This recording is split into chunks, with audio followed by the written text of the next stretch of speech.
কে কে যাবে মদিনায়, মদিনাতে কান্দে নবী উম্মতের মায়ায়। দিন রজনী কান্দেন তিনি, দিন রজনী কান্দেন তিনি, শুয়ে রওজায়।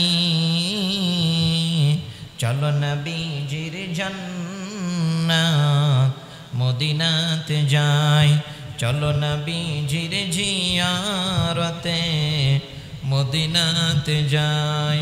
আল্লাহুম্মা সাল্লি আলা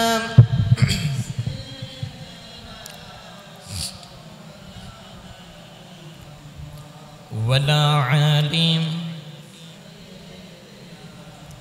হাবিবানা।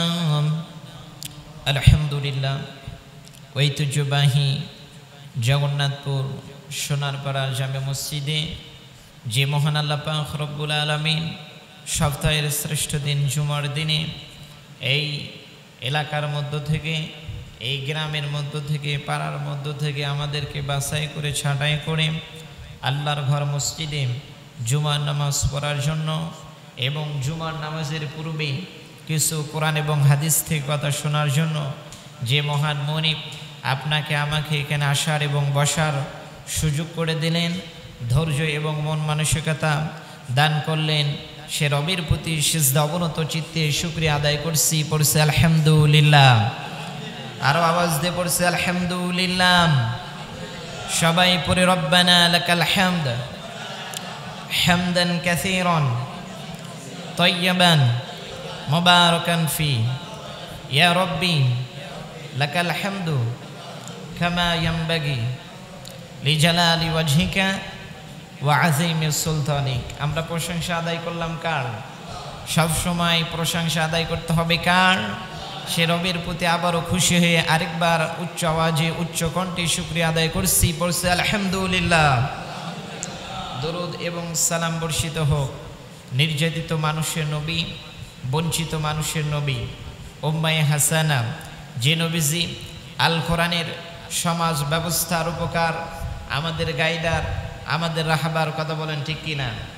বিশ্ব নবীজি মক্কার জমিনে ইসলামকে প্রতিষ্ঠিত করার জন্য, কোরআনকে প্রতিষ্ঠিত করার জন্য, আল্লাহর জমিনে আল্লাহর দ্বীনকে প্রতিষ্ঠিত করার জন্য 63 বছর জিন্দেগিতে তিনি অক্লান্ত পরিশ্রম করে গেলেন, চেষ্টা সাধনা করে গেলেন। কথা বলেন ঠিক কিনা? কথা বলেন ঠিক কিনা? 40 বছর পর্যন্ত তেনার জীবনটা একটু স্বাভাবিক ছিল, কিন্তু 40 বছরে যখন বিশ্বনবীর উপর কোরআন নাজিল হয়ে গেল, 40 থেকে 63 এই 23 বছরের জিন্দেগিতে পরিবার, আত্মীয় স্বজন, পিতামাতা, আপনার স্ত্রী সন্তানকে ত্যাগ করে সুখ বিসর্জন দিয়ে তিনি কষ্টের জীবন বরণ করে নিয়েছিলেন। কথা বলেন ঠিক কিনা? কথা বলেন ঠিক কিনা? সেই রাসূলের প্রতি বাংলাদেশে নিবৃত পল্লী থেকে ভক্তিপূর্ণ লক্ষ কোটি দরুদ ও সালাম বর্ষিত হোক। সকলে বলি সাল্লাল্লাহু আলাইহি ওয়াসাল্লাম।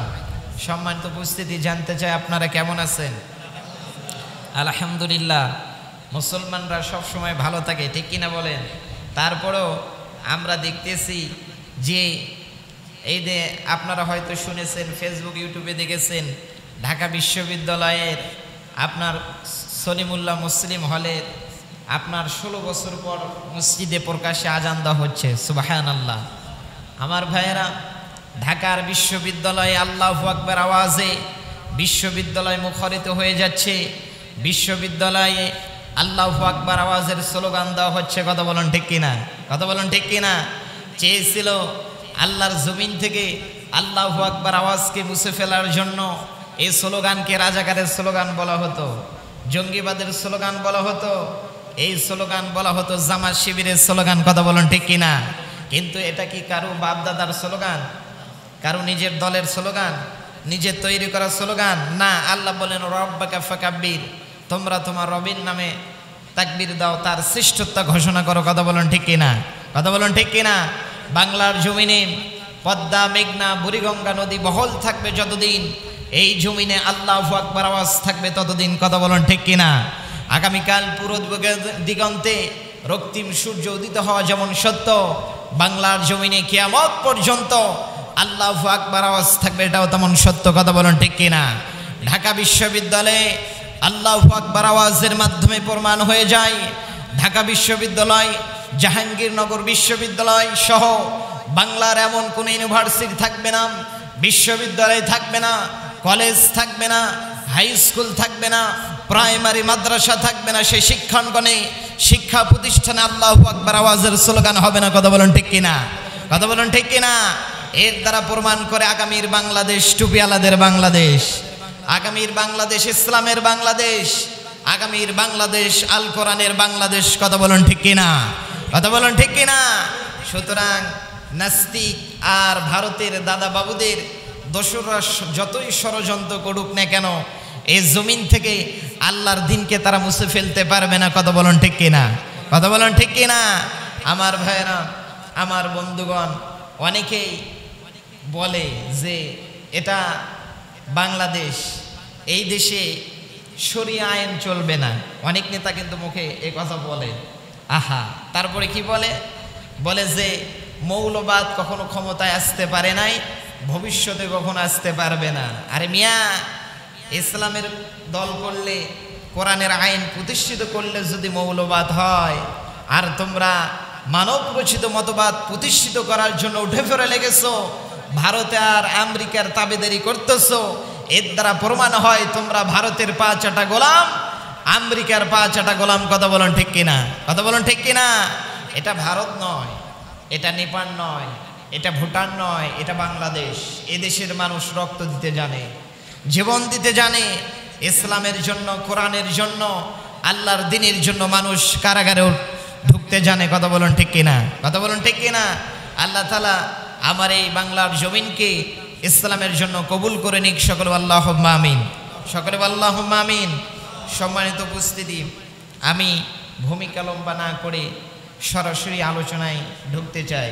আমি আপনাদের সামনে তেলাওয়াত করেছি সূরাতুল লাহাব। এটা হলো আমার আজকের বিষয়বস্তু, হলো আলোচনার সূরাতুল লাহাবের তাফসীর এবং বর্তমান যুগের এই সমাজের আবুল আহাবদের পরিচিতি। এই সমাজের আবুল আহাব কারা? এই দেশের আবুল আহাব কারা? সেই ১৫০০ বছর আগে তো আবুল আহাব মারা গিয়েছে, কিন্তু তার পেতাত্তা, তার নাতিপুতিরা যে এখনো বেঁচে আছে, তাদের মুখোশ উন্মোচন করব আমরা।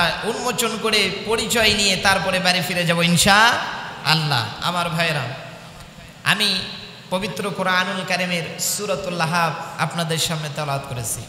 এই লাহাব শব্দের অর্থ হলো অগ্নি, শিখা, শীষ বিশিষ্ট আগুন। দেখবেন আগুনের মাথায় একটা কালার থাকে, চোকা হয়ে উপর দিকে ওঠে। এই আগুনের মাথায় এই শিখা, এই শীষ বিশিষ্ট আগুনকে আরবিতে লাহাব বলা হয়। এই হঠাৎ করে লক্ষ্যবস্তুকে টার্গেট করে জ্বালিয়ে পুড়ে সামনের দিকে যে আগুন অগ্রসর হয়, একে আরবিতে লাহাব বলা হয়। কি বলা হয়? আরবিতে লাহাব বলা হয়। এই সূরাকে আবার সূরাতুত তাব্বাতও বলা হয়, সূরাতুল মাসাদও বলা হয়। এই সূরায় আয়াত রয়েছে ৫টি, রুকু আছে ১টি। আয়াত কয়টা? ৫টা। রুকু কয়টা? ১টা। এই সূরায় শব্দ রয়েছে ২৩টি, অক্ষর আছে ৭৭টি। গোটা বিশ্বের মুফাসসিররা একমত এই সূরা নাজিল হয়েছে মক্কায়, অতএব সূরাতুল লাহাব হলো মাক্কি সূরা, কথা বলুন ঠিক কিনা? এটা হলো সূরার সংক্ষিপ্ত পরিচয়, সংক্ষিপ্ত পরিচিতি। এখন এই সূরার পূর্বের সূরার নাম হলো সূরাতুন নাসর। এই দুইটা সূরার মধ্যে মিল কি? সূরাতুল লাহাব সর্বপ্রথম নাজিল হয়েছে মক্কায় একসাথে। কোথায় নাজিল হয়েছে সূরাতুল লাহাব? মক্কায় নাজিল হয়েছে একসাথে। আর সূরাতুন নাসর সর্বশেষ একসাথে নাজিল হয়েছে মদিনায়। তাহলে একটা মক্কায়, একটা মদিনায়, একটা প্রথম, একটা সর্বশেষ। আবার কোরআনের ভেতরে পাশাপাশি দিয়েছেন যিনি, চিৎকার দিয়ে বলেন তার নাম কি? আল্লাহ পাক রব্বুল আলামিন। তাহলে সূরার পরিচয় জানলাম, দুইটা সূরার মধ্যে মিল কি সেটাও আমরা জানলাম। এখন আসুন এই সূরার প্রেক্ষাপট কি, এর শানে নজুল কি, কোন ঘটনার কারণে সূরাতুল লাহাব আল্লাহ তাআলা নাজিল করলেন। আমার ভাইরা, সহিহ বুখারী শরীফের হাদিস হযরতে আব্দুল্লাহ ইবনে আব্বাস রাদিয়াল্লাহু তাআলা হতে বর্ণিত। তিনি বলেন, বিশ্বনবীর উপর যখন ওয়া আনযির আশীরাতাকাল আকরাবিন, এই আয়াতে কারিমা নাজিল হয়ে গেল, হে নবী আপনার নিকট আত্মীয় স্বজনদেরকে জাহান্নামের ভীতি প্রদর্শন করুন। এই আয়াতে কারিমা নাজিল হয়ে গেল যখন বিশ্বনবী তখন মক্কার সাফা পাহাড়ের উপরে উঠে দাঁড়ালো। তখন সাফা পাহাড়ের উপরে উঠে মক্কার কুরাইশদের নাম ধরে, ছোট ছোট গোত্রের নাম ধরে বিশ্বনবী ডাকাডাকি শুরু করলেন। বিশ্বনবীর এই ডাকের আওয়াজ মক্কার এমন কোনো ঘর নাই, এমন কোনো বাড়ি নাই যে সেখানে পৌঁছলো না। বিশ্বনবীর এই ডাকের আওয়াজ শুনে মক্কার কাফের বেঈমানরা পঙ্গপালের মতো সাফা পাহাড়ের নিচে এসে হাজির হয়ে গেল। যারা আসতে পারলো না, খেতে খামারে কলে কারখানায় অফিস আদালতে যারা ব্যস্ত ছিল, যেতে পারলো না, তারা প্রতিনিধি পাঠিয়ে দিল যে যে দেখে আসো তো মোহাম্মদ কি বলে, শুনে এসে সেটা আমার কাছে বলো। প্রতিনিধি পাঠিয়ে দিল। আবুল আহাব, আবু জেহেল, উতবা, সাহেবা, ওলীদ ইবনে মুগীরা সহ মক্কার বড় বড় কাফেররা এসে হাজির হয়ে গেল। বিশ্বনবী কোথায়? সাফা পাহাড়ের ওপরে। আর কাফের বেঈমানরা কোথায়? নিচে। বিশ্বনবী পাহাড়ের ওপর থেকে তিনি ঘোষণা দিয়ে দিলেন, ও মক্কাবাসী, আমি তোমাদের কাছে একটা কথা জানতে চাই, একটা প্রশ্নের উত্তর জানতে চাই। সেই প্রশ্নের উত্তর হলো, সেই কথাটা হলো, সেই বক্তব্যটা হলো, আমি মুহাম্মদ যদি বলি যে এই পাহাড়ের পেছনে একদল শত্রু অস্ত্র নিয়া, পারমাণবিক বোমা নিয়া, বিভিন্ন অস্ত্র, যুদ্ধ করার অস্ত্র নিয়া তারা দাঁড়িয়ে আছে, ওত পেতে আছে, যে কোনো মুহূর্তে তোমাদের উপর হামলা করবে, তোমাদের উপর আক্রমণ করবে, তোমাদেরকে হত্যা করবে, তোমাদেরকে ধ্বংস করে ফেলবে, তোমরা কি এই কথা বিশ্বাস করো? বিশ্বনবী যখন এই কথা বললেন, সাফা পাহাড়ের নিচের সমস্ত কাফের বেঈমানরা এক বাক্যে উচ্চ আওয়াজে বলল, হ্যাঁ আমরা আপনার কথা বিশ্বাস করি, কারণ আমরা দেখেছি আপনি জীবনে কোনোদিন মিথ্যা কথা বলেন নাই, আপনি কোনোদিন কারোর সাথে প্রতারণা করেন নাই, আমরা আপনাকে আল আমিন উপাধি দিয়েছি, আপনাকে বিশ্বাসী হবে হিসেবেই চিনি, অতএব তুমি কখনো মিথ্যা কথা বলতে পারো না, আমরা এটা বিশ্বাস করি, তুমি যা বলেছো এটা সত্য কথা। বিশ্বনবী তখন বললেন, ও মক্কাবাসী, তোমাদের রায়টা, তোমাদের বক্তব্য যদি এই হয়, তোমাদের কথা যদি এই হয়, তাহলে শোনো, ইন্নাহু ইল্লা নাযীরুল লাকুম বাইনা ইয়াদাই আযাবিন শাদীদ। ও মক্কাবাসী, তোমাদের রায় যদি এই হয়, তাহলে শোনো, আমি তোমাদের রেকর্ড জাহান্নামের ভীতি প্রদর্শনকারী হিসেবে হাজির হয়েছি, আমি তোমাদেরকে জাহান্নামের ভয় দেখানোর জন্য এসেছি। অতএব বাপ দাদার মূর্তি, দেবতা বলেন, কালী পূজা, তারপর দুর্গা পূজা, মাছের পূজা, গাছের পূজা, সূর্যের পূজা, কুসংস্কার, শিরক, বিদআত, এগুলো লাথি মেরে ডাস্টবিনে ছুঁড়ে ফেলে দিয়ে আল্লাহর দিনকে গ্রহণ করে নাও, তাহলে তোমরা জাহান্নামের আযাব থেকে বাঁচবে। অপর বর্ণনা এসেছে, বিষ্ণু বললেন, ইন্নী রাসূলুল্লাহি ইলাইকুম জামিআ, আমি আল্লাহ পাক রব্বুল আলামিনের রাসূল তোমাদের সকলের জন্য। বিশ্বনবী এই কথা বললেন যখন, সমস্ত কাফের বেঈমানরা এই কথা শুনে সবাই মাথা নিচু করে দিল। কি করলো? মাথাটা নিচু করে দিল। সবাই মাথা নিচু করে দিল, কিন্তু একজন মাথা উঁচু করল। মাথা উঁচু করে দিল কে? এই পৃথিবীর নিকৃষ্টতম বেয়াদব, সে নাম তার আবুল আহাব, সম্পর্কে বিশ্বনবীর আপন চাচা।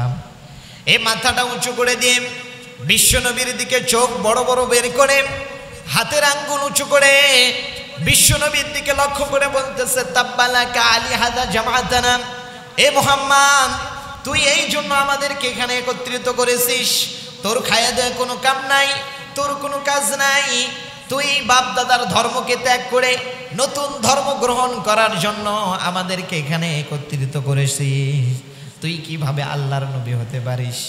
খায়া দেয় কোনো কাজ নাই, গাঞ্জাখুরি কথা শোনার জন্য আমাদেরকে একত্রিত করেছিস। তাহলে বোঝা গেল আবুল আহাবদের কাছে কোরআনের কথার কোনো দাম নাই, ইসলামের কথার কোনো দাম নাই, আল্লাহর দিনের কথার কোনো দাম নাই, কোরআন হাদিসের কোনো দাম নাই, আল্লাহ রাসূলের কথার কোনো মর্যাদা নাই, আল্লাহর কথার কোনো মর্যাদা নাই, ইসলামিক আন্দোলন ভালো লাগে না, কোরআনের মাহফিল ভালো লাগে না, ইসলামিক জালসা ভালো লাগে না। এদের কাছে যাত্রার প্যান্ডেল, নাচ গান আর পুতুল নাচ, পরিমিনির ড্যান্স আর মমতাজ আবার ফাইটা যায় গান ভালো লাগে। কথা বলেন ঠিক কিনা? কথা বলেন ঠিক কিনা? এই আবুল আহাবদের কাছে কোরআনের কথার কোনো দাম নাই, কোরআনের কথার কোনো মূল্য নাই। কোরআনের আইনে প্রতিষ্ঠিত কথা বললেই বলে তোরা জঙ্গিবাদ, বুঝতে পেরেছি তোরা হলো রাজাকার। কথা বলেন ঠিক কিনা? কথা বলেন ঠিক কিনা? আমার ভাইয়েরাম, আমার বন্ধুগণ, সুতরাং কোরআনের কথার দাম তারা দিতে চায় না।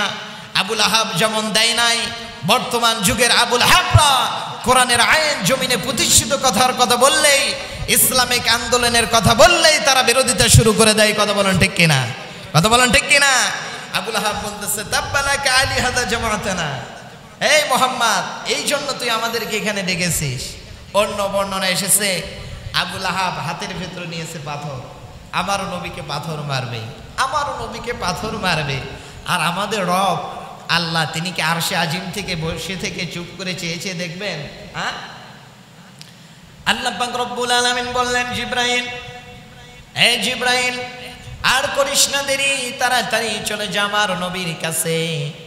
আবুল আহাব আমার নবীকে অভিশাপ করেছে, আমার নবীর নাকি দিন ধ্বংস হয়ে যাবে, প্রত্যেকটা দিন ধ্বংস হয়ে যাবে জীবনের। শুধু তাই নয়, আমার নবীকে পাথর মারার জন্য হাতের ভেতর পাথর নিয়েছে। আরে জিব্রাইল, আবুল আহাবের গদ্দ কবুল হবে না, আমার নবীর একটা দিনও ধ্বংস হবে না, আমার নবীকে পাথর মারতে পারবে না। বরং আমি আল্লাহ আবুল আহাবের ওপর অভিশাপ নাজিল করলাম। আমি আল্লাহ অভিশাপ নাজিল করার কারণে কিয়ামত পর্যন্ত আবুল আহাবের ওপর অভিশাপ নাজিল হবে। আর যেই হাত দিয়ে আমার নবীকে পাথর মারার সাহস দেখায়, ওই হাত ভেঙে চুরমার হয়ে যাবে। জিব্রাইল চলে আসলেন, সূরাতুল লাহাব নাজিল হয়ে গেল।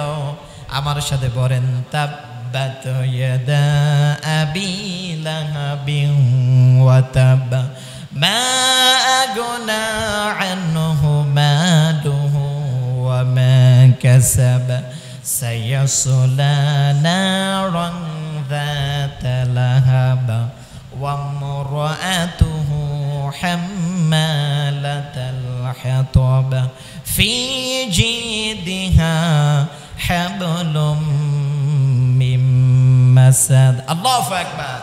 সূরাতুল লাহাব নাজিল হয়ে গেল। তাহলে সূরাটা কেন নাজিল হলো, এর সাবাবে নজুল কি, শানে নজুল কি, আপনাদের সামনে আমি বর্ণনা করেছি, সূরার পরিচয় তুলে ধরেছি, দুইটা সূরার মাঝে মিল কি সেটাও বলেছি। এখন যদি অনুমতি পাই, আমি তাফসিরের ভেতরে ঢুকতে চাই।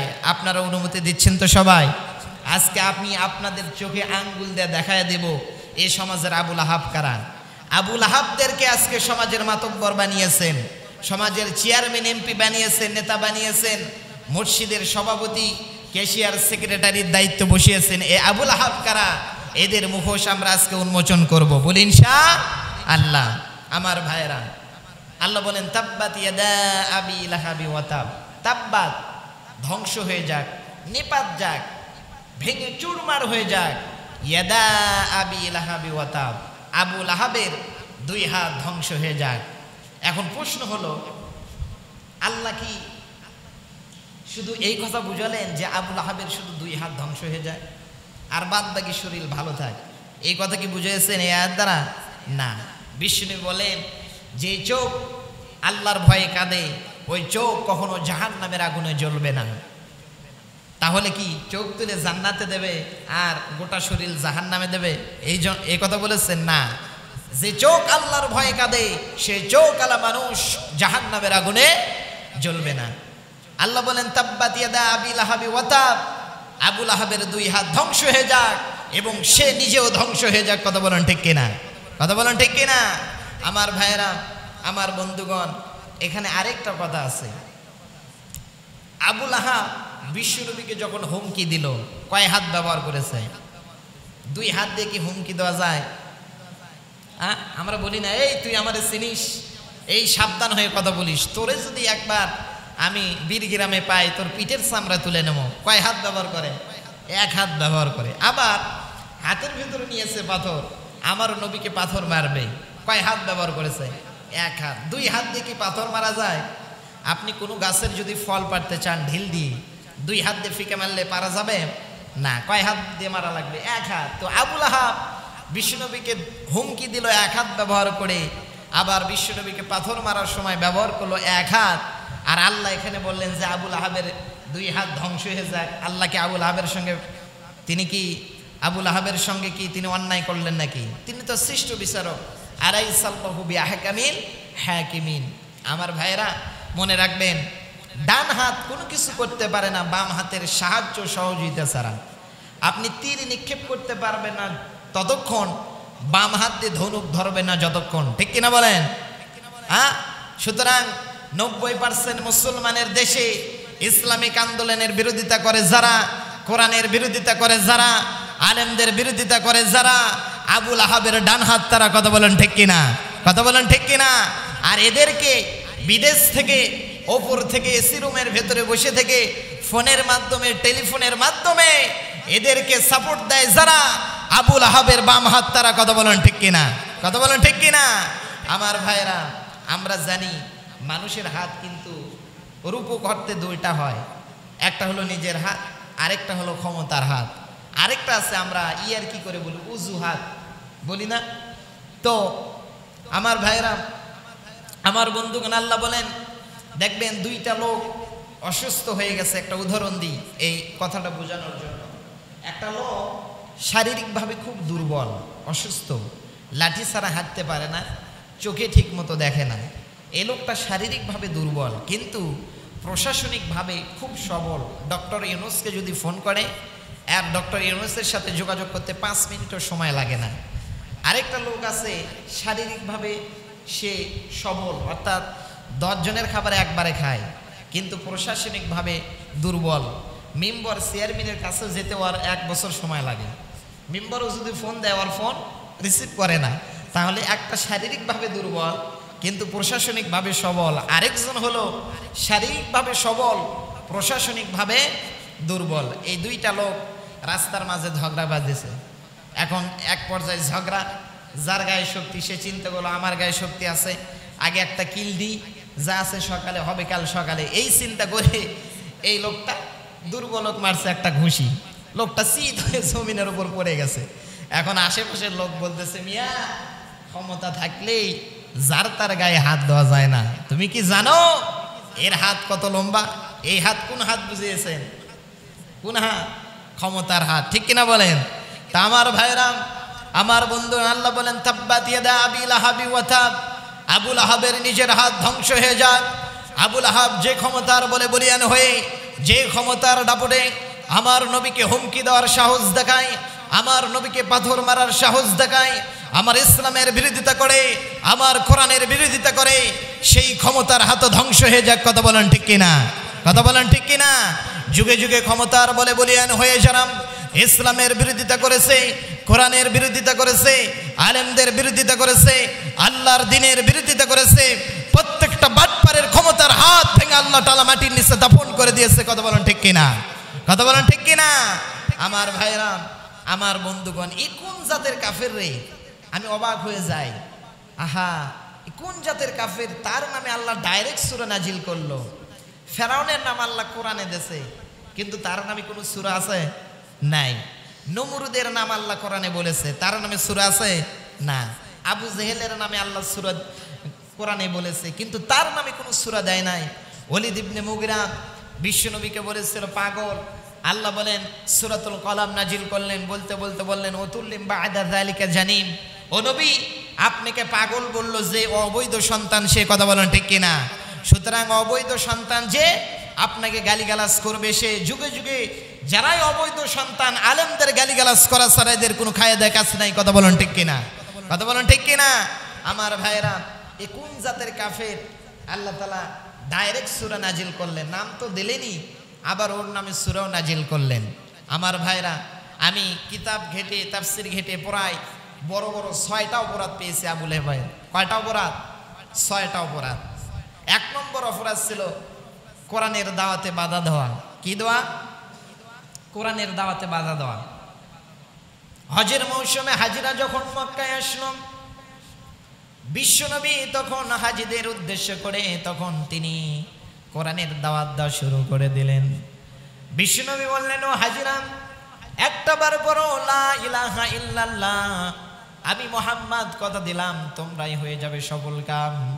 দুনিয়াতেও কোনো টেনশন থাকবে না, পরকালেও কোনো টেনশন থাকবে না। বিশ্বনবী মিষ্টি সুরে হাজিদের উদ্দেশ্যে কোরআনের দাওয়াত দিচ্ছেন। আবুল আহাব তখন পেছনে যে বলতেছে, হাজিরা খবরদার, মুহাম্মাদের কথা শোনা যাবে না, হুয়া মাজনুন, সে কিন্তু পাগল, তার মাথায় কিচ্ছু নাই, নাট বল্টু সব ঢিল হয়ে গেছে, কি আজে বাজে বলে, নতুন ধর্ম নিয়ে এসেছে, তার কথা শোনো না, শুনলে কিন্তু বিপদে পড়ে যাবে, সে একটা পাগল। হাজিরা চিন্তা করলাম, পাগল যদি হবে, আমরা তো জীবনে অনেক পাগল দেখেছি, রাস্তাঘাটে, বাজারে, অফিস আদালতে, গঞ্জে গ্রামে কত পাগল দেখেছি। মাথায় থাকে জট, গায়ে থাকে জট, পরনে থাকে ময়লা কাপড় চোপড়, মাথার চুলগুলো থাকে উস্কো ভুস্কো, দাড়িগুলো থাকে উস্কো ভুস্কো, গোসল করে না, গায়ের গন্ধে মশা ওর কাছে যায় না। কথা বলেন ঠিক কিনা? কথা বলেন ঠিক কিনা? এই তো পাগলের পরিচিতি। কিন্তু এ কোন ধরনের পাগল রে? জীবনে তো এমন সুন্দর পাগল আমরা কখনো দেখি নাই। যেমন তার দেখতে চেহারা, যেমন তার চুল, যেমন তার ভুরু, যেমন তার ঠোঁট, যেমন তার পোশাক, যেমন তার মিষ্টি ভাষা, এত সুন্দর মানুষ আমাদের বাপ দাদা 14 গোষ্ঠী জীবনে দেখে নাই। আমার ভাইরা, বিশ্বনবী হাজীদেরকে কোরআনের দাওয়াত দেয়, আর আবুল আহাব পেছনে গিয়ে গিয়ে বাধা দেয়। তাহলে আবুল আহাবের 1 নম্বর অপরাধ ছিল কোরআনের দাওয়াতে বাধা দেওয়া। কথা বলেন ঠিক কিনা? কথা বলেন ঠিক কিনা? 1500 বছর পূর্বে আবুল আহাব কোরআনের বিরুদ্ধে বাধা দিয়েছে। 1500 বছর পরে কোরআনের বিরুদ্ধে বাধা দেয় যারা 1 নম্বর শ্রেণীর আবুল আহাব, তারা। কথা বলেন ঠিক কিনা? কথা বলেন ঠিক কিনা? আমার ভাইরা, আমি একটা উদাহরণ মাঝে মাঝে দিয়ে থাকি। হাজী সাহেব, মানে একটা ধনী মানুষ অসুস্থ হয়েছে, ওর রক্তের প্রয়োজন, ও নেগেটিভ রক্ত, আনকমন রক্ত, কোথাও খুঁজে পাওয়া যাচ্ছে না। তো বেচারা অনেক খোঁজাখুঁজি করে এক কৃপণের সঙ্গে রক্তের গ্রুপ মিলে গেল। তো কৃপণকে বলতেছে, ভাই রক্ত দেওয়া লাগবে, আমার রক্তের প্রয়োজন। কৃপণ বলতেছে, আমার মাথা খারাপ, আমি ভাতে ঠিক মতো খাই না, আর আমি তোমাকে রক্ত দেবো? বাজারত গেলে 100 টাকা লোড দোকানদারক দেওয়ার আগে আমি 3 বার ভাবি যে দেবো কি দেবো না, আর তোমাকে আমি রক্ত দেবো, খাইয়ে দেয়, আমার কোনো কাম নাই। ওকে জোর করে ধরে হাত পা বেঁধে নিয়ে গেছে বগুড়া মেডিকেলে, নিয়ে যে জোর করে 3 ব্যাগ রক্ত বের করে গেছে। কিরপন চোখের পানি ছেড়ে দিয়ে কান্দে আর বলে, আহারে, আমার কষ্ট করা রক্ত শরীরের ভিতরে ছিল, সে রক্তগুলো সব বের করে নিল। ধনী ব্যক্তি টেবিলের ডয়ার টান দিয়ে 3 লক্ষ টাকার একটা চেক লেগে কিরপনের হাতে যখন দিয়েছে, কিরপন 3 লক্ষ টাকার চেক দিয়ে বলতেছে, ভাই আমার ভুল হয়ে গেছে, আমি আরো 1 ব্যাগ রক্ত দিতে চাই। ধনী ব্যক্তি বলতেছে, কিরে তুই না দিতেই চাইলি না, এখন বলতেছে আরো 1 ব্যাগ রক্ত দেবো? বলতে বুঝিনি যে প্রতি ব্যাগে 1 লক্ষ টাকা দেবেন আপনি, আমি আরো 1 ব্যাগ রক্ত দেবো। ধনী ব্যক্তি বলতেছে, আমার এখন লাগবে না, তবে লাগবে যখন তোমাকে অবশ্যই ফোন করা হবে। 1 মাস পর বলতেছে, ভাই রক্ত লাগবে। বলতেছে, দাঁড়ান 10 মিনিট দেরি করেন। ও একবারে বিদ্যুৎ গতিতে এসে আবার রক্ত দিচ্ছে। মনে মনে ভাবতেছে, আজকেও বুঝি 1 লক্ষ টাকা দেবে। আজকের দাওয়াতে বাধা দেয় যারা, ঠিক কিনা? যেখানে দেখবেন বাধা দিচ্ছে, বুঝবেন ওই এলাকায়, ওই গ্রামে আবুল আহাবের ঘর আছে। কার ঘর আছে? আবুল আহাবের ঘর আছে। 2 নম্বর অপরাধ, বিশ্বনবীর 2য় সন্তানের নাম ছিল আব্দুল্লাহ। কি নাম? আব্দুল্লাহ। বিশ্বনবীর বাবার নাম ছিল আব্দুল্লাহ। কেন সন্তানের নাম আব্দুল্লাহ রাখলেন? আহা, বিশ্বনবী জীবনে কোনোদিন বাবাকে দেখে নাই। বাবার আদর কেমন, বাবার ভালোবাসা কেমন, বাবা দেখতে কেমন, বিশ্বনবী কখনো দেখে নাই। কারণ জন্মের আগে বাবাকে হারিয়েছেন। ছোটবেলায় যখন খেলার সাথীদের সঙ্গে, বন্ধুদের সঙ্গে মরুভূমিতে যেতেন, তিনি লক্ষ্য করে দেখেন প্রত্যেক দিন তার সাথীদের বাবারা এসে তাদেরকে যখন ডাক দেয়, তার বন্ধুরা দৌড়ে বাবার কাছে যায়, তাদের বাবারা কোলে নেয়, কপালে মুখে ঠোঁটে চুমা দিয়ে তাদেরকে বাড়িতে নিয়ে যায়। কিন্তু বিশ্বনবী দেখে, আমার কেন বাবা নাই? কেরে আমার বাবা নাই কেন? সবার বাবা আসে প্রত্যেক দিন, আমার বাবা কেন আসে না? আমার বাবা কোথায়? আমার বাবা যদি আজকে না আসে আমি যাব না। বিশ্বনবী কান্না শুরু করে দিলেন, বলতেছে, আমি বাড়িতে যাব না বাবা যদি আজকে না আসে। এদিকে বিশ্বনবীর মা হযরতে আমেনা, তিনি দেখেন চতুর্দিকে অন্ধকার হয়ে গেছে, সন্ধ্যা হয়ে গেছে, সবার সন্তান বাড়িতে ফিরেছে, সবার ছেলেরা বাড়িতে এসেছে, কিন্তু তার মোহাম্মদ বাড়িতে আসলো না। তিনি চিন্তায় পড়ে গেলেন, সবার সন্তান বাড়িতে আসলো, আমার সন্তান কেন আসে না? মা তো সন্তানের প্রতি দরদ আছে না নাই? হযরতে আমেনা মরুভূমির ভিতরে খোঁজাখুঁজি শুরু করে দিলেন, আমার সন্তান কোথায়? খুঁজতে খুঁজতে দেখেন মরুভূমির ভেতরে এক পাহাড়ের পাদদেশে বসে বিশ্বনবী বসে বসে কাঁদে, চোখের পানি দিয়ে অজর নয়নে তিনি কাঁদতেছেন। হযরতে আমেনা বিশ্বনবীর পাশে গিয়ে বসলেন, মাথায় হাত দিয়ে বললেন, বাবা মোহাম্মদ কাঁদো কেন? কে তোমাকে মেরেছে? কে তোমারে গাল দিয়েছে? কে তোমাকে বকা দিয়েছে? আমারে বলো, কার এত বড় সাহস আমার সন্তানকে গালি দেয়, আমার সন্তানকে মারে? বিশ্বনবী বললেন, মা না না, আমার কেউ মারে নাই, কেউ বকা দেয় নাই, কেউ গালি দেয় নাই। মা বলতেছে, বাবা তাহলে কাঁদো কেন? বিশ্বনবী বলতেছে, মা সবার বাবা আসে, আমার বাবা কেন আসে না? আমি যখন প্রত্যেক দিন খেলা করতে আসি, আমার বন্ধুদের দেখি তাদের বাবারা এসে তাদেরকে যখন ডাক দেয়, চোখের সামনে দৌড়ে গিয়ে বাবার কোলে ওঠে, বাবা তাদেরকে আদর করে কপালে চুমা দেয়, ঠোঁটে চুমা দেয়। আমি আজকে কতদিন ধরে এখানে আসলাম, আমার বাবা তো কোনোদিন আসলো না, আমাকে মোহাম্মদ বলে একটা ডাকও দিল না। আজকে যদি বাবা না আসে আমি বাড়িতে যাব না। বাবা কোথায়? আমার বাবাকে এনে দাও। হযরতে আমেনা চোখের পানি ছেড়ে দিয়ে বিশ্বনবীকে বুকের সঙ্গে জড়ায় নিয়া কপালে চুমা দেয় আর সান্ত্বনা দেয়, বলে, বাবা ও বাবা কেঁদো না, তোমার বাবা এমন দেশে গিয়েছে গো, এমন জায়গায় বেড়াতে গিয়েছে যেই জায়গায় যদি পৃথিবীর মানুষ একবার যায় সে কোনোদিন ফিরে আসতে পারে না। তাহলে বিশ্বনবীর বাবার প্রতি দরদ, মহাব্বত, ভালোবাসা কম ছিল না বেশি ছিল? কম ছিল না বেশি ছিল? এই জন্য বিশ্বনবীর দ্বিতীয় সন্তান যখন জন্মগ্রহণ করল, বিশ্বনবী তার নাম রাখলেন আব্দুল্লাহ। তার চিন্তা ছিল, বাবাকে তো জীবনে দেখি নাই, বাবাকে তো কোনোদিন ডাকতে পারি নাই, আমার এই সন্তানকে যখন আব্দুল্লাহ বলে ডাক দেব, আমার সন্তান যখন ডাকের জবাব দিবে, আমি মনে মনে ভাববো আমার বাবা কবর থেকে আমার কথার জবাব দিচ্ছে। কথা বলেন ঠিক কিনা? এই সন্তান আব্দুল্লাহ যেদিন মারা গেল, মক্কার কাফের বেঈমানরা সহ আবু লাহাব ছিল মানুষের বাড়িতে বাড়িতে গিয়ে দরজায় নক করতেছে আর বলতেছে, একটা খুশির খবর আছে, একটা সুসংবাদ আছে। তোমরা কি জানো মুহাম্মাদের যে দ্বিতীয় সন্তান ছিল আব্দুল্লাহ মারা গেছে গত রাত্রিতে। মুহাম্মাদের মৃত্যুর পরে তার বংশের বাতি জ্বালানোর মতো কেউ থাকলো না। মুহাম্মাদের ইন্তিকালের পথে ইসলামের দাওয়াত দেওয়ার মতো কেউ থাকলো না, কোরআনের দাওয়াত দেওয়ার মতো কেউ থাকলো না। মুহাম্মাদের লেজ কাটা গেছে, মুহাম্মাদের বংশ নির্বংশ হয়ে যাবে। আল্লাহ বলেন, জিব্রাইল আর করিস না, দেরি, চলে যা তাড়াতাড়ি, আমার নবীর বংশ নির্বংশ হবে না। ইন্না শানিয়াকা হুয়াল আবতার, বরং তাদের বংশই নির্বংশ হবে। তাহলে ১৫০০ বছর পূর্বে বিশ্বনবীর সন্তান মারা গেল যেদিন, মক্কার কাফেরে বেঈমানরা মানুষের ঘরে ঘরে গিয়ে, সেদিন ইউটিউব ছিল না, ফেসবুক ছিল না, মেসেঞ্জার ছিল না, গুগল ছিল না, ক্রোম ছিল না, এই জন্য টিভি ছিল না, সংবাদের পত্রিকা ছিল না। মানুষের বাড়িতে গিয়ে গিয়ে বিশ্বনবীর বিরুদ্ধে অপপ্রচার করেছে।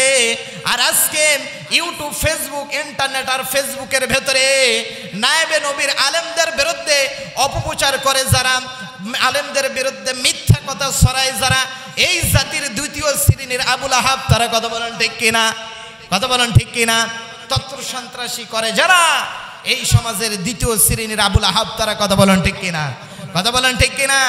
আমি কয়েকদিন আগে ফেসবুকে দেখলাম আমাদের এলাকার এক পাতি নেতা, সে ফেসবুকে পোস্ট করেছে যে বট বাহিনী, জামাত শিবির, মৌদুদি, শয়তান বাকিবিল্লাহ হুজুরের মাধ্যমে রাত্রে বেলায় পিকনিক করে আমার ব্যানারে তারা ছিঁড়েছে।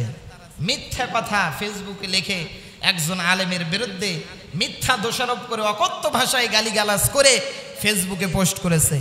আমাদের এলাকার বাকিবিল্লাহ হুজুর, তিনি আমার ওস্তাদ, একজন সুনামধন্য মানুষ, অত্যন্ত জ্ঞানী মানুষ, হাজার হাজার ছাত্র তার হাজার হাজার ছাত্রের ওস্তাদ তিনি, হাজার হাজার আলেমদের ওস্তাদ তিনি, একজন ফাজেল, তিনি ফাজেল মাদ্রাসার একজন অধ্যক্ষ। নিজের গ্রামে ৩০ বছর ধরে ইমামতি করতেছে, মসজিদে মাঠে নামাজ পড়ায়। এরকম ব্যানার সেরার মতো পোলাপানের কাজ হুজুর করতে পারে, এটা শয়তান বিশ্বাস করবে না। কথা বলেন ঠিক কিনা? কথা বলেন ঠিক কিনা? আমার ভাইরা, আমার বন্ধুগণ, এই পাতি নেতা হুজুরের বিরুদ্ধে অকথ্য ভাষায় গালাগালি করে ফেসবুকে পোস্ট দিয়েছে। পাতি নেতা চেনেন তো? কাদেরকে পাতি নেতা বলে? কিছুদিন নেতাদের পেছনে ঘুরলো, ছবি টুবি তুলে ফেসবুকে পোস্ট দেয়, এরপরে কিছু মিছিলে গেল, সমাবেশে গেল, এরপরে ১০-১২ জন চ্যাংরা ব্যাংরা নিয়ে ঘোরে, এরপরে সাধারণ পাবলিককে কিছুদিন পিটালো, এরপরে কিছু টাকা খরচ করে একটা ব্যানার বানালো, একটা হ্যাম্বেল বানালো, একটা পোস্টার বানালো, বানিয়ে 3 রাস্তা 4 রাস্তার মোড়ে এগুলো টাঙ্গায়া দেয়। পোস্টারের পেছনে দলের নেতার ছবি, সামনে ওর ছবি, লেখা শ্যামলীর পক্ষ থেকে সল্টেসের শুভেচ্ছা। কথা বলেন ঠিক কিনা? কথা বলেন ঠিক কিনা? এই হলো পাতি নেতা। এদের জনপ্রিয়তা কেমন? গ্রামের কিছু বকরি ছাগল হাঁস মুগরি চেনে, আর বাহিরের কিছু কুত্তা বিলাই চেনে। এটাই হলো তাদের জনপ্রিয়তা। এই পাতি নেতা আমার হুজুরের বিরুদ্ধে মিথ্যা দোষারোপ করে অকথ্য ভাষায় ফেসবুকে গালিগালাজ করেছে। সে বলেছে হাসিনাকেই ভয় পাই নাই, আর রাজাকারদেরকে ভয় পামো, ভয় পাওয়ার জাতি আমি না। আরে মিয়া, একজন আলেমের বিরুদ্ধে তুমি মিথ্যা দোষারোপ করো ফেসবুকে। আহা, তুমি জাতির কাছে ভালোবাসা নিতে চাও? নেতা হওয়া কি অতই সোজা? হ্যাঁ, তুমি একজন আলেমকে গালিগালাজ করে মিথ্যা দোষারোপ করে তোমার ব্যানার, তোমার যে প্যানার, এই প্যানার বাকি বিল্লাহ হুজুরের পায়খানা টিস্যুরও যোগ্যতা রাখে না। হুজুর সেই প্যানারে হাত দিয়ে তার হাতটা নোংরা করবে, এতটা নিচু মানের লোক আমাদের হুজুর না। আমার ভাই, এই জন্য আমি বলতে চাই, অনুরোধ করে বলতে চাই, মিথ্যা দোষারোপ করো না, মিথ্যা অপবাদ দিও না, ফেসবুকে লেখালেখি করো না। মনে রাখবা, তোমার বাপ দাদারাই নয়, তোমার যে বড় বড় নেতারা আলেমদের বিরোধিতা করতে গিয়ে, আলেমদের সঙ্গে লাগতে গিয়ে এই জমিনে তাদের জায়গা হয় নাই, জমিন থেকে তারা বিলীন হয়ে গেছে। কথা বলেন ঠিক কিনা? কথা বলেন ঠিক কিনা? সুতরাং তোমার মতো পাতি নেতার তো কোনো তুলনাই নাই। এই জন্য বলি ভাই, আলেমদের বিরোধিতা করে যারা, ওই যে ওয়ালিদ ইবনে মুগিরা বিশ্বনবীকে পাগল বলেছিল, আল্লাহ বলেন উতুল্লিম বা'দা যালিকা জানিম, ও নবী আপনাকে পাগল বলে যে অবৈধ সন্তান সে। সুতরাং আলেমদের বিরুদ্ধে মিথ্যা অপবাদ দেয় যারা, পিতৃ পরিচয়হীন অবৈধ সন্তান তারা। কথা বলেন ঠিক কিনা? কথা বলেন ঠিক কিনা? এদের রক্তে ভেজাল আছে, এই জন্য আলেমদের বিরুদ্ধে মিথ্যা দোষারোপ দেয়, মিথ্যা অপবাদ রটায়। আর মিয়া, আলেমদের সঙ্গে পাল্লা দিতে যেও না। আলেমদের সঙ্গে লাগতে গেলে তোমার অস্তিত্ব কিন্তু এই জমিনে থাকবে না। কথা বলেন ঠিক কিনা? কথা বলেন ঠিক কিনা? আল্লাহ তাআলা আমার ওই ভাইকে হেদায়েত দান করুক। আমি বলতে চাই, অনুরোধ করতে চাই, ভাই তুমি পোস্টটা করেছো, সেই পোস্টটা তুমি ডিলিট করে দিয়ে হুজুরের কাছে ক্ষমা চাও, জাতির কাছে ক্ষমা চাও। আলেমদের গড় দোয়া নিও না, জীবন ধ্বংস হয়ে যাবে। আলেমদের বিরুদ্ধে যে চোখ যায়, আল্লাহ সে চোখ রাখে না। আলেমদের বিরুদ্ধে যে হাত লেখালেখি করে, আল্লাহ সেই হাত রাখে না। যে জবান আলেমদের বিরুদ্ধে যায়, সে জবান আল্লাহ তাআলা রাখে না। কথা বলেন ঠিক কিনা? কথা বলেন ঠিক কিনা? আল্লাহ তাআলা আমাদের সবাইকে হেফাজত করুক, হেদায়েত দান করুক। কোনো শত্রুতা নাই, আপনিও মানুষ, আমিও মানুষ। কিসের দলাদলি, কিসের গুতগুতি, এগুলো কেন? আমরা সবাই মানুষ। আপনাদের সঙ্গে আমাদের কোনো শত্রু নাই, আমার সঙ্গে আপনাদের কোনো শত্রু নাই। আমরা চাই একসাথে মিলেমিশে বসবাস করতে, ঠিক কিনা বলেন? একটু সুখে শান্তিতে থাকতে। কিন্তু সুখের আমরা দেখেছি যে বিগত প্রায় 1971 সালে স্বাধীন হওয়ার পরে প্রায় 55 বছর বাংলার জমির মানুষ সুখের আশা খুঁজেছে, সুখ খুঁজেছে। যেই নেতা এসে বলে আমরা একটা সুখী সমৃদ্ধ বাংলাদেশ গড়তে চাই, সুদ মুক্ত, ধর্ষণ মুক্ত, ইপিজিং মুক্ত আমরা বাংলাদেশ গড়তে চাই, কেউ কি পেরেছে? বলে কেউ পারে নাই। সুতরাং বোঝা গেল, মানব রচিত আইন দিয়ে এই দেশের মানুষকে সুখ দিতে পারবে না, শান্তি দিতে পারবে না। আমি বলি, শান্তি যদি পেতে চাও তাহলে কোরআনকে মেনে নাও। কথা বলেন ঠিক কিনা? কথা বলেন ঠিক কিনা? ওই যে আমি মাঝে মাঝে বলি যে এক দোকানদারের একটা কর্মচারী ছিল, নাম ছিল তার ইসলাম। নাম কি? ইসলাম। তো ওই দোকানদারের এক সুন্দর মেয়ে ছিল, নাম ছিল তার শান্তি। নাম কি? শান্তি। তো ইসলাম যেখানে, শান্তি সেখানে। দুইজনের ভেতরে গোপনে প্রেম হয়। প্রেম হওয়ার পরে এই খবরটা এলাকাবাসী, গ্রামবাসী সবাই জানে। দোকানদার এখানে যখন গেল, দোকানদারের মন মেজাজ খারাপ। কিরে, আমার দোকানের কর্মচারী হয়ে আমার মেয়ের দিকে চোখ দিয়েছে, বামন হয়ে চাঁদে হাত দেওয়ার স্বপ্ন দেখে। ওকে বাড়িতে গিয়ে গাছের সঙ্গে বেঁধে আচ্ছা তরে দেশে লাগাইয়া ঠিক মতো বসান দিয়া ঘাড় ধাক্কা দিয়ে দোকান থেকে বের করে দিয়েছে। ইসলাম মনে মনে কয়, কিরে, সামান্য একটা প্রেম করার অপরাধে আমাকে দোকান থেকে ঘাড় ধরে বের করে দিলি, আমাকে মারলি, ঠিক আছে, তোর মেয়ে শান্তি কিভাবে ঘরে থাকে সেটা আমি দেখব। ফোনটা বের করে কানে নিয়ে ফোন দিয়ে শান্তিকে বলতেছে, আলো শান্তি তুমি কোথায়? বলে আমি তো আছি বাসায়। বলে তুমি কি আমাকে সত্যিই ভালোবাসো? আমাকে লাভ করো? বলে কেন নয়, অবশ্যই লাভ করি। বলে তাহলে কি তোমার পরিবার সব কিছু ছাড়তে পারবে? বলে হ্যাঁ, এটা কোনো ব্যাপারই নয়। তাহলে বলতেছে গাট্টিপত্র গোছাও, তাড়াতাড়ি চলে আসো বগুড়ায়, শাকপালায় দাঁড়িয়ে আছি তোমাকে নিয়ে বগুড়া শহরে, একসাথে আমি ঘর করতে চাই। ফোনটা পাওয়া মাত্র শান্তি করলো না দেরি, গাট্টিপত্র যা যা লাগে সব কিছু নিয়ে চলে গেল ইসলামের কাছে। এদিকে দোকানদার আউট অফ মার্কেট, সারাদিন দোকানদারি করে সন্ধ্যার বেলায় বাড়িতে এসে দেখে ঘরের ভেতরে তার মেয়ে নাই, কে নাই, শান্তি নাই। দোকানদার কান্নাকাটি শুরু করে দিয়েছে, আহা আমার মেয়ে শান্তি গেল কোথায়। পাড়া প্রতিবেশী বলতেছে কি ব্যাপার দোকানদার, কি হয়েছে, কান্দো কেন? বলতেছে আমার মেয়ে শান্তিকে খুঁজে পাওয়া যাচ্ছে না, আমার মেয়ে শান্তি গেল কোথায়। আত্মীয় স্বজনের বাড়িতে ফোন দিয়েছি, সেখানেও যায় নাই, আমার মেয়েটা গেল কোথায়। পাড়া প্রতিবেশী বলতেছে দোকানদার শান্তিকে খোঁজার আগে একটা কথার জবাব দাও তো। বলতেছে আচ্ছা কি জবাব? বলতেছে তোমার দোকানের কর্মচারী ইসলাম কোথায়? বলতেছে আজকে সকালবেলা পিটিয়ে ঘাড় ধাক্কা দিয়ে বের করে দিয়েছি। পাড়া প্রতিবেশী বলতেছে দোকানদার তুমি আসলে একটা বোকা, তোমার ইমানের খাতায় লাগছে পোকা। আরে মিয়া মুদি দোকানদার মানুষ, এতগুলো জিনিসের হিসাব রাখতে পারো আর সামান্য একটা জিনিসের হিসাব রাখতে পারো না? যেই ঘরে ইসলাম থাকে না ওই ঘরে শান্তি থাকার কোনো প্রশ্নই আসে না। কথা বলেন ঠিক কিনা? কথা বলেন ঠিক কিনা?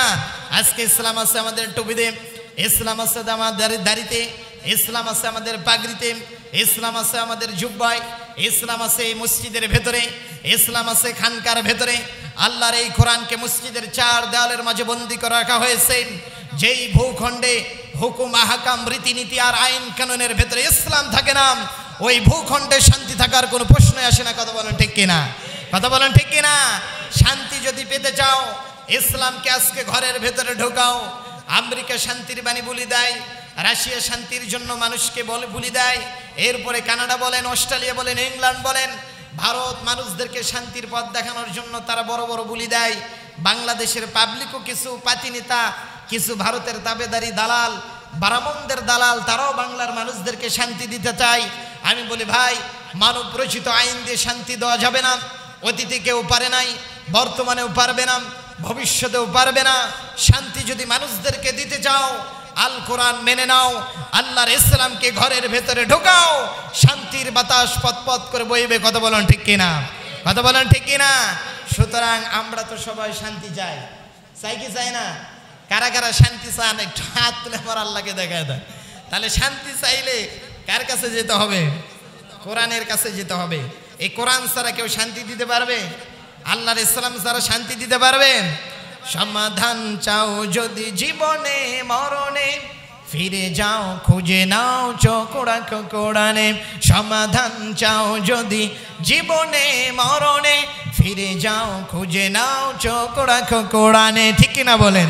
তবেই পাবে সুখ শান্তির ঠিকানা, তবেই পাবে সুখ শান্তির ঠিকানা, যদি মেনে নাও তুমি মনে প্রাণে। সমাধান সমাধান চাও যদি জীবনে মরণে, ফিরে যাও, বলেন বলেন, ফিরে যাও খুঁজে নাও। আর আওয়াজ, ফিরে যাও খুঁজে নাও। না টেলিভিশনে, কোথায় চোখ রাখতে হবে? আল কোরআনে চোখ রাখতে হবে। সুতরাং আল কোরআনের সমাজ ব্যবস্থা এই দেশে জারি হোক। কারা কারা চান হাত তুলে আরেকটা বার আমার আল্লাহকে দেখাইয়া দেন। একটু তাকবীর দেব, হাতটা তোলেন, উঁচু করেন। অনেকে ঘুমিয়ে গেছেন, আমার মসজিদে ঘুমানোর কোনো সুযোগ নাই। আমি প্রত্যেক জুমায় এভাবে আলোচনা করি, ঠিক কিনা বলেন? কেউ ঘুম পারে? ঘুম পাড়ার সুযোগ নাই। শয়তান যদিও ঘাড়ে চাপায়, শয়তান পালাতে 5 মিনিট সময় লাগবে না। একটু তাকবীর দিতে চাই আমরা সবাই। রাজি আছেন তো সবাই? লিল্লাহে তাকবীর, লিল্লাহে তাকবীর। হাত নামান। আল্লাহ তাআলা আমাদেরকে কবুল করে নিক। সকলে বলে আমিন, সকলে বলে আমিন। আমার ভাইয়েরা, যে কথা বলতেছিলাম সূরাতুল আহজাবের তাফসীর ধরেছিলাম, প্রায় 3 ঘন্টার উপর যাবে আলোচনা। কবল তো আয়াতের প্রথমেই ঢুকলাম, বিশাল বড় আলোচনা, একের পর এক আলোচনা চলবে। সুতরাং যেহেতু সময় নেই, 1:21 বেজে গেছে, সুতরাং সঠিক টাইমে আমরা নামাজ পড়ব। অনেক ব্যবসায়িক ভাই থাকে, ঠিক কিনা বলেন? অনেকে দোকান আছে, ব্যবসা আছে, অনেকে খেতে খামারে কাজ করে। আমরা সবাই গ্রামের মানুষ, কৃষিকাজ বেশি করি, ঠিক কিনা বলেন? কৃষিকাজ বেশি করি না, এই জন্য বেশি আলোচনা করা যাবে না। আমরা সঠিক টাইমে আলোচনা শুরু করব। আর আমি যে কথা বলতেছি, আপনারা কি আমার কথায় মন খারাপ করলেন, বেজার হলেন, রাগ করলেন নাকি? যে বারে হুজুর কোমান প্রত্যেক জুমায় খালি গরম গরম হজ করে, একটু নরম নরম হজ করে না।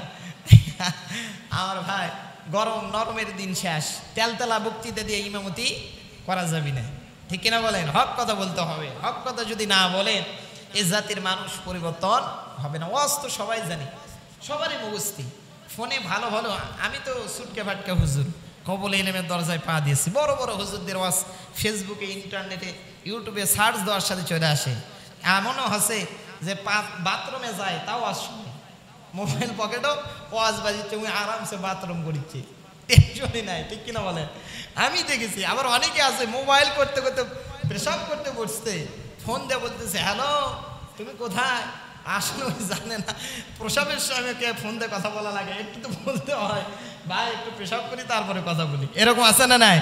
আছে না নাই? আবার এমন জ্ঞানদর মানুষ আছে, শীতের দিন যখন আসে, আমি কুন্দার হাঁটছিলাম কিছুদিন, তো দেখেছি ওই মসজিদে দোকানদাররা যারা বুড়া মানুষ, দাঁড়িয়ে বেগে গেছে, মাথায় টুপি, ওদের শীতের কাপড়, হাতে মোজা, পায়ে মোজা, বেচারা করে কি কোনো রকম পানি নিয়ে বাথরুমে ঢোকে, বাথরুমটা করে বের হয়ে, আমি মনে হয় পানিও গান সামান্য খরচ করে ঠান্ডার কারণে, এরপরে বের হয়ে না কুলি করে না হাত ধয়, কারণ হাত পায়ে মোজা আছে হাতেও মোজা আছে।